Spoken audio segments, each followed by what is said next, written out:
I think a lot of those conversations were really helpful, and really just honored to have won.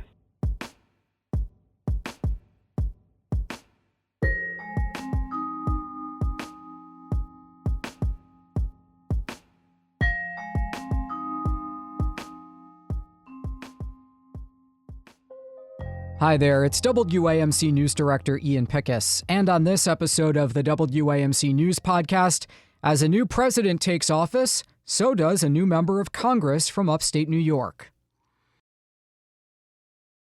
Well, Democrat Josh Riley faced Republican Mark Molinaro in the past two election cycles in New York's 19th House District, and they were two of the closest races and the most expensive in the nation. The first time, Molinaro won. But in November, Josh Riley narrowly unseated his Republican foe. Now Riley is getting settled in a Congress where Democrats are in the minority, and President Trump is back in town. I had an extended conversation with Riley, our first since the election. Well, first of all, I'm just so honored and humbled to have been elected and to have the opportunity to do work on behalf of upstate New York. I think it was a hard-fought election. At the end of the day, I think voters are looking for real solutions to strengthen the middle class and secure the border, make sure women have the right to make their own health care decisions. Those are the things we focused our campaign on. And I spent a lot of time as a Democrat in the reddest parts of our district. I tried to show up everywhere possible, and I would always seek out folks in red MAGA hats and introduce myself as a Democrat who comes from a Republican family and frankly thinks all of the politicians in both political parties are kind of screwing up a bit too much. And so I think a lot of those conversations were really helpful, and really just honored to have won. How will you make sure you don't fall into that trap you've identified? Yeah, I mean, part of it, I think, is just having lots of conversations with my constituents. I mean, just in this last week here, I've got a bunch of my friends from high school. We've been staying in touch with each other on the same chat for the last, 10, 15, 20 years. And I just check in with them. It's Democrats, it's Republicans, it's independents, and say, hey, what's common sense on this issue? I think those are the types of conversations most upstate New Yorkers have every day when they're at the kitchen table. We don't really look at things in terms of whether it's a Democratic bill or a Republican bill. We look at it and say, is that common sense? Is that going to help upstate New York? If it does, I'm going to support it. And if it's harmful, I'm going to be one of the people fighting it. So was it bittersweet at all with your victory coming the same night that nationally your party really took a shellacking, more or less? I mean, you will be in the minority in the House and the Senate, lost the White House. It was not a great night for the Democratic Party. Yeah, I mean, I don't really look at a lot of this stuff through the lens of partisanship and what's good for Democrats and what's good for Republicans and so forth. The way I look at it is our voters in our district sent me here to do work to bring back jobs and start making things in America again, to secure the border. And voters across the country sent a Republican House, and they sent President Trump back to Washington. And so what that means for me is not, whether it's good or bad, it's what it is. And we need to be able to work across the aisle and try to find common ground where we can. It also means I'm going to be in a position where I need to fight back against things that the incoming administration would do that would be harmful to upstate New York. And what are your expectations for what those are? Well, it depends. We'll see. One of the things that's being negotiated now, as you know, is a tax bill. If that tax bill comes back and it lifts the SALT cap and it includes tax cuts for the middle class, including things that the incoming president talked about on the campaign trail, cutting taxes for seniors who are dependent on Social Security. I think they do deserve a tax cut. He talked about cutting the tax on tips. I think that would be a really great tax cut for the middle class. Those sorts of things I would support. But if what they want to do is come in and do what they've done in the past, which is just give a bunch of tax cuts to billionaires and big corporations that are shipping jobs overseas, that doesn't help upstate New Yorkers. It helps the donor class. So let me ask you this, as we speak, you do not have your committee assignments yet. What are you hoping for? Yeah, so I'm approaching this question just like the way I approach every bill and every decision here, which is what's going to be best for upstate New York. And so for me, I've asked to be on two committees. One is agriculture. We have a ton of small family farmers across the district who have just been getting screwed over the last 20, 30 years because these big ag monopolies come in with their corporate PACs and their armies of lobbyists, and they buy up a bunch of politicians, and they then turn around and write legislation that squeezes our small family farmers and helps the big ag monopolies just get more power. All of that's got to change. It's a big part of the reason why I don't take corporate PAC money, and I'm going to ask for a seat at the table as we do the farm bill so that our small family farms have a voice for once. I also asked to be on the Science and Technology Committee. We have some incredible investments under the CHIPS and Science Act that are coming home, and we have to make sure that we're creating good manufacturing jobs in America again and in upstate New York again instead of depending on China. So that committee does a lot of bipartisan work on that front, and something I'd be eager to be part of. The Farm Bill was actually a failure of the last Congress. So there was not a full Farm Bill agreed to before the end of the term. Do you think that will be different this time? Boy, I sure hope so, and I'm going to work like hell to make sure we get a farm bill done, and not just a farm bill, but a farm bill that actually works for small family farms, actually works for families to bring down grocery costs. I mean, it's one of the most corrupt things in our government over the last 10, 20, 30, 40 years, the way food policy and agricultural policy has been done in this country. We have these massive, massive farm conglomerates that are gobbling each other up and just absolutely destroying our small family farms. And as they get more and more powerful, they become more and more profitable. And as they become more and more profitable, they just funnel money into the pockets of these politicians who then continue this vicious cycle. So it's absolutely got to change. It's a question about fixing our campaign finance system, fixing our agriculture policy in this country, and being able to do a farm bill would be a huge opportunity to do that. Now, you said you're also interested in being on science and technology and mentioned the CHIPS Act.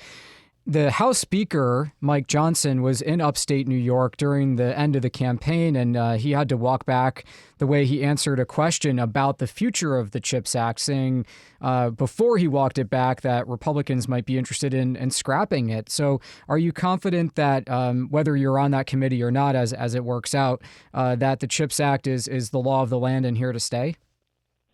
Yeah, I'm going to do everything I possibly can to make sure that's the case. Between the chip fab that's coming in Clay, New York, which is just north of our district, and the chip fab that's coming in Poughkeepsie, which is just south of the district, those are huge opportunities to improve American national security by making chips here in America instead of depending on foreign supply chains.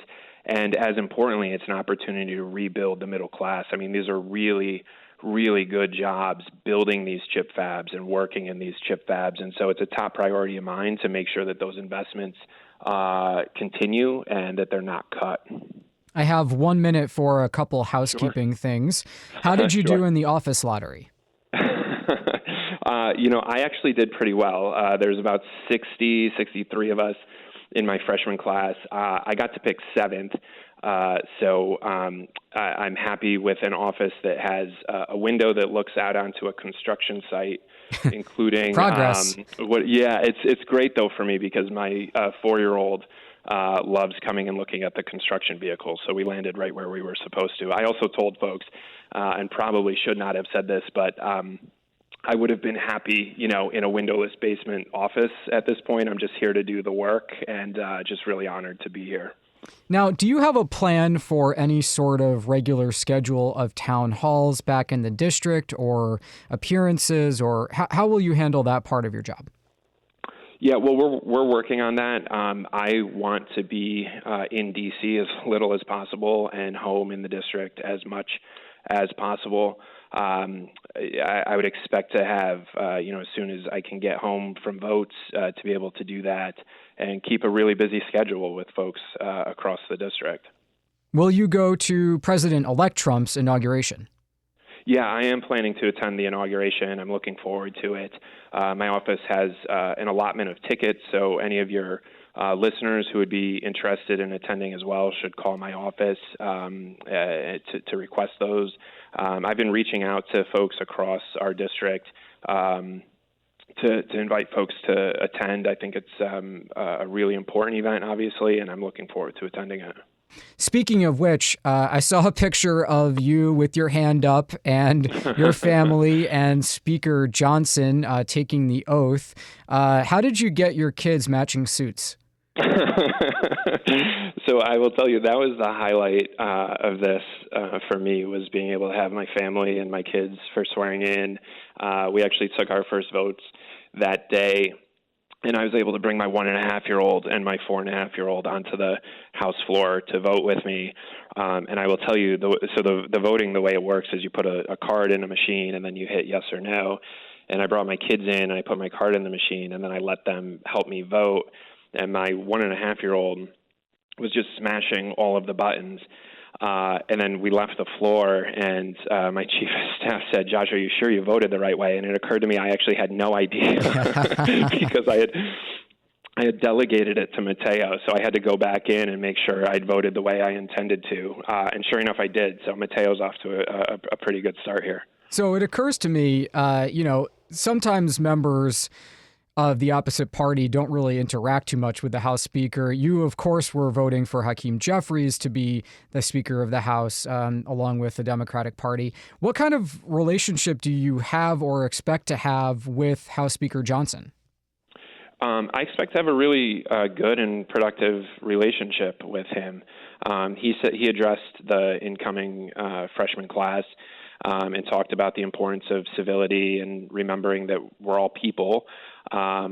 There is an opportunity coming up where all of the freshmen, Democrats and Republicans, and our families will have an opportunity to spend a day or two together, and I'm really looking forward to doing that. When my kids were on the floor voting with me, Mateo, the speaker, actually came in onto the floor, and Mateo just ran right up to him, and they seemed to bond pretty quickly. And so I don't know, maybe that's a good omen for bipartisanship here in D.C., that they seem to get along pretty well. Or maybe party affiliation skips a generation.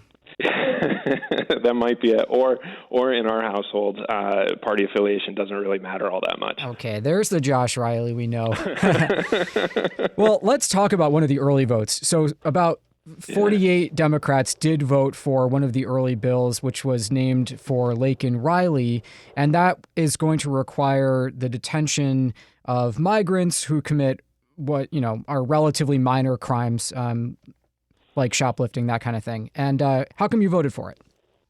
Well, I did what I said I was going to do during the campaign. I had so many voters talk to me and now constituents talk to me about their concerns with a completely broken immigration system where both Democrats and Republicans have just completely failed on this issue. And so I'm looking for proposals that are both tough and fair.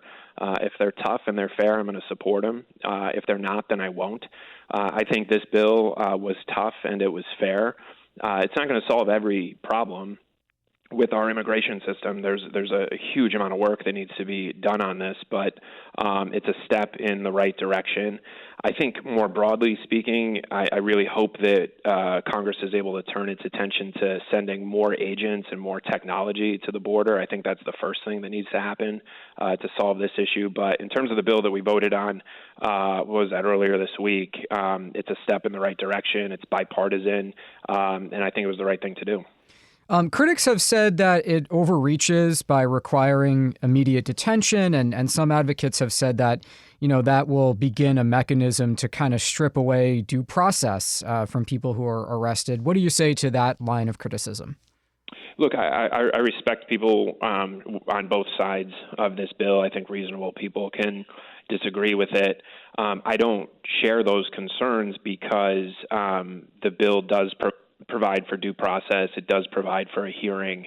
What we're talking about here are folks, it only applies, I think it's really important for folks to understand, it only applies to people who are already in the country illegally.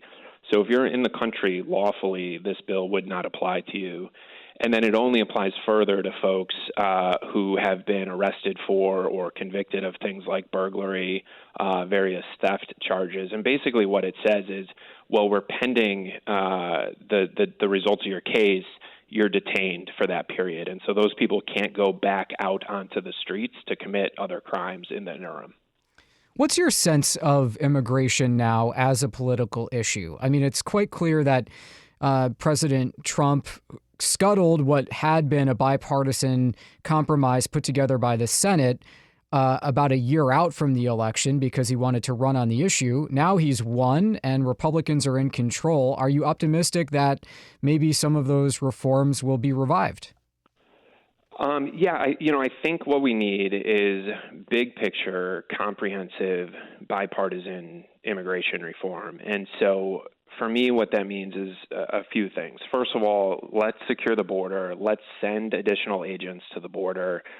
We shouldn't be in a situation where people can just come across the border unchecked and unvetted.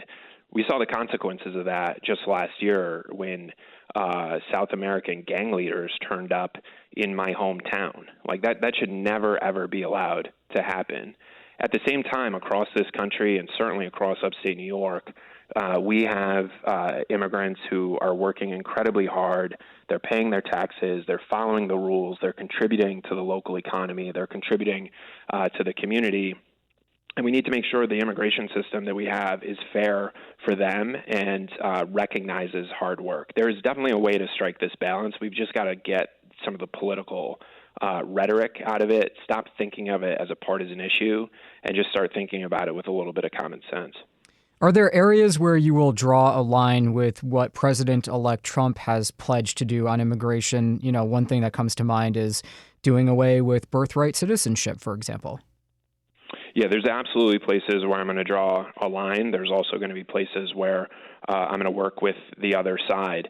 So with all of these, it's going to come down to looking at the details, looking at the particulars, looking at this on a case-by-case basis. But I'm not prejudging any of the bills. Just because it comes in from Democrats doesn't mean I'm going to support it. Just because it comes in from Republicans doesn't mean I'm going to oppose it. I'm going to look at every bill with an eye toward what my constituents will be best served by. So, you know, I had to laugh. I get a lot of political emails. For a while, some of them were from you.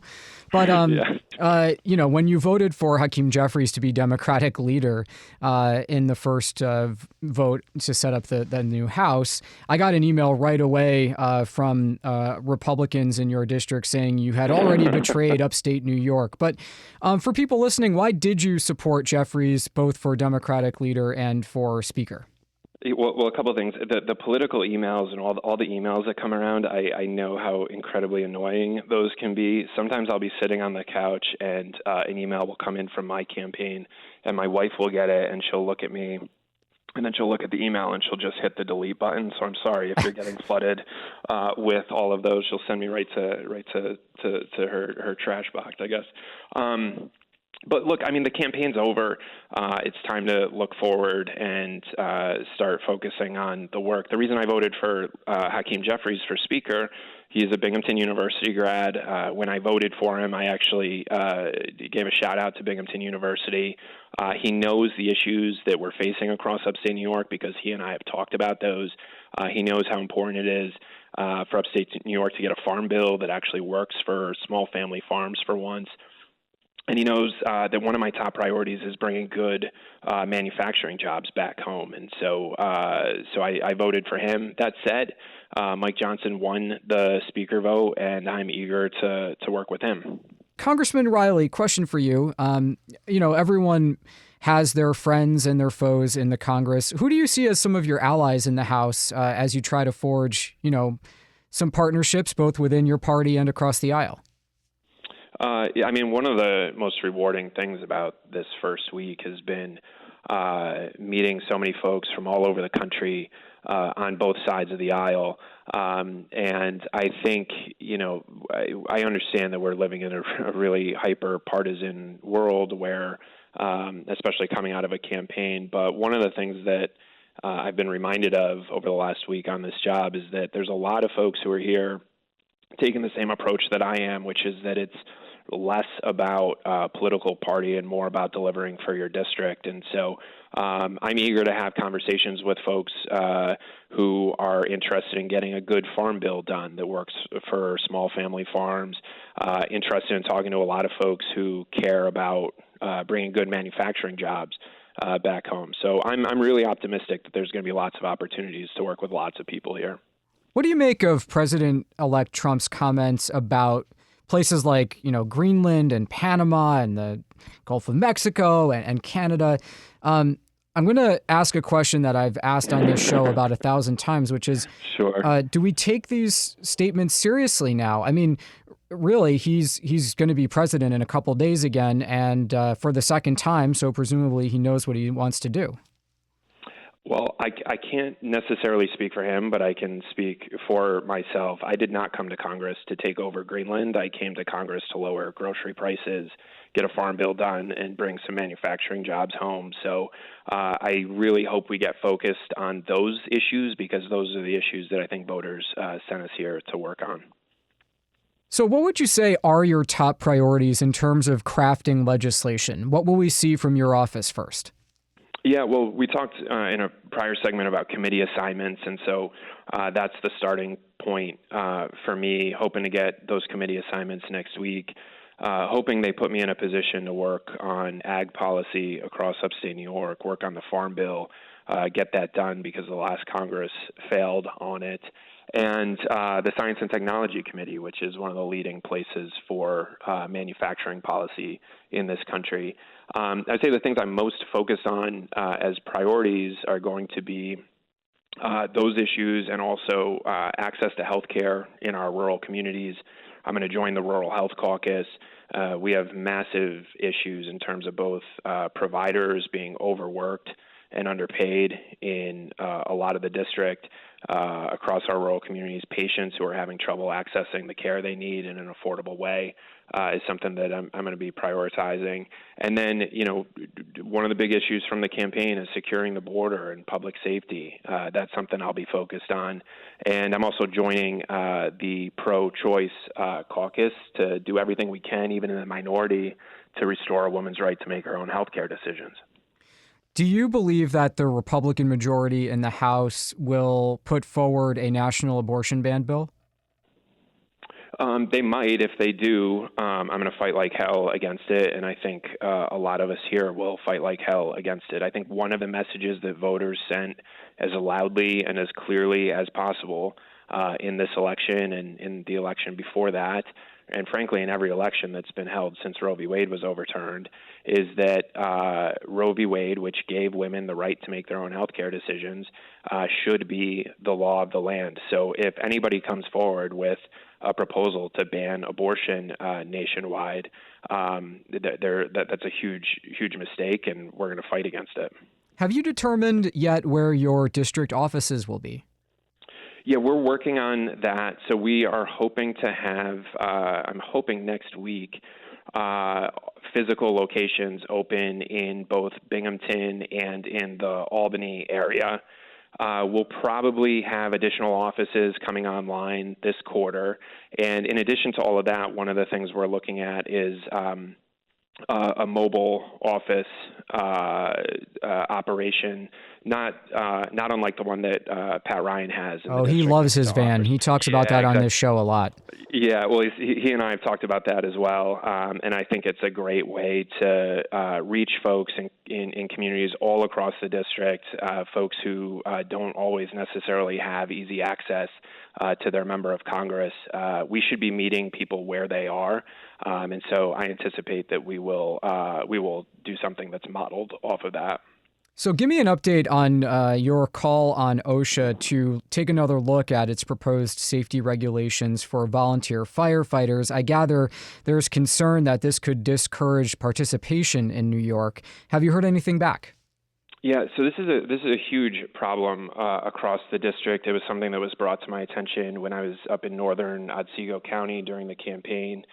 Just yesterday or the day before, there was an article in Binghamton about the volunteer and fire department and EMS in Triangle having difficulty recruiting and retaining volunteers. And to make matters worse, the Biden administration proposed regulations that would really strangle a lot of these departments. It would give them a ton of paperwork requirements and training requirements that are probably well-intentioned, but would be devastating to these volunteer fire departments. And the thing to remember, of course, is that in a lot of parts of rural America and across upstate New York, these volunteer departments are really truly the first responders in a lot of communities. And so the Labor Department is holding hearings to revisit those regulations. My comments are part of the record for those hearings. I'll be following up with the Labor Department, and my hope is that they will revise them so that they're not strangling our volunteer fire departments across upstate New York. So New York has one of the bigger congressional delegations, obviously, and part of that involves staying in touch with the governor's office for state needs. Wondering what kind of conversations you've had with Governor Hochul and how you expect to approach dealing with her office. Yeah, well, I've been in touch with elected leaders across the state, across the district, and what I've made clear to folks is I'm here to help, and particularly with our local elected officials across our district. I've reached out to make sure folks have direct access to our office, and as issues arise that we can be of assistance. I think as issues arise in our district, I'll be in close touch with both of our senators and our governor, and we take it on an issue by issue basis. So far, it's only been a few days. What's the coolest part about being a new member of Congress? I think it was something we talked about in a segment earlier, being able to bring my kids with me to vote. It was really special to be able to share the moment with them. They're probably too young to understand and appreciate how much of an honor this is, but for me to be able to go on the floor with them and to have them help me vote, it was really special. Have you gotten lost yet? Oh, all the time. All the time. You just kind of, one of the things that, because there's these tunnels that go under the ground, and so you just kind of got to follow the crowds that look like they know where they're going. So I know this is a tough question, but just in our final minute this time, sure. How will you measure success in this coming term? I mean, a lot of Democrats, when President Trump was in office the first time, kind of looked at themselves as a resistance, and they wanted to stop what they saw as the worst of that administration. How are you going to approach, spending your first 2 years at least in the minority? Yeah, I actually I don't see it as that tough of a question. How do we measure success in the next couple of years is how much are we making life better for everyday folks across our district? I mean, for decades across upstate New York, communities like the one that I grew up in have just been overlooked and sold out and left behind because politics is just so corrupt. It's dominated by special interests. Folks just don't have a voice in a lot of the important conversations. And so I came to Congress to give a voice to those communities. And I think we're successful here if after a couple of years we've made people's lives better in meaningful ways. If we've strengthened the economy so that people have good jobs and good wages and they can afford not just the groceries but a family vacation every year. If we've taken some steps to strengthen the border, if we've continued the fight to make sure that women can make their own healthcare decisions. I think success in this job is defined by the conversations folks are having at their kitchen table back home. We've been speaking with New York Congressman Josh Riley, a Democrat from the 19th District who's just taken office. And Josh Riley, we really appreciate you coming on the show, both as a candidate and now an elected member of the House. We look forward to keeping the conversation going as the term unfolds. Thanks so much, Ian. Really appreciate it. And to all your listeners, thanks for spending some time with us. Okay, that does it for this episode of the WAMC News Podcast. Thanks so much for listening. Until next time, I'm Ian Peckus.